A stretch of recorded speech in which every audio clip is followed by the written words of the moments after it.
Карыянын көз жашы. Жашы 80ден ашкан бир ата бар эле. Ошол киши бут астынан заара чыгара албай катуу кыйналды. Балдары тез жардам чакырып ооруканага жеткирет.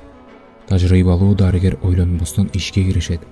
Бир аздан соң жан кыйнаган заара сыртка чыгып, Карыянын абалы жакшырып калды. Балдары дарыгерлердин колдорунан кармап, ага ыраазычылыгын билдирди.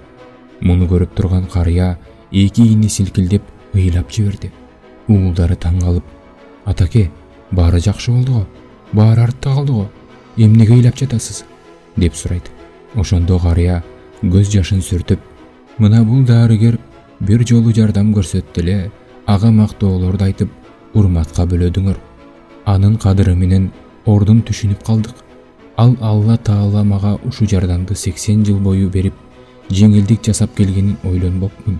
Ушул жашка чейин мени эч ким муктаж кылбай, аман эсен жүрүшүмө шарт түзгөнүн, эч кандай операцияны керек кылбай, өз муктаждыгым өзүм өтөөгө мүмкүндүк берип келгенин эми билип отурам.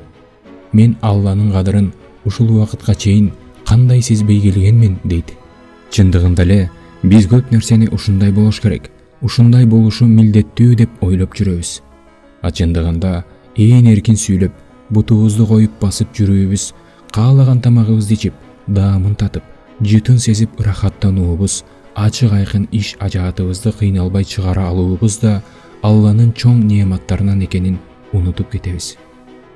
Бул видео сиздерге жаккан болсо, кайсыл адамдын бактылуу болушун кааласаңыз, дал ошол адам менен бөлүшүп коюңуз. Бул видеону бөлүшүү менен сиз биздин каналыбыздын өсүп өнүгүшүнө чоң салым кошкон болосуз. Көңүл бурганыңыз үчүн чоң рахмат.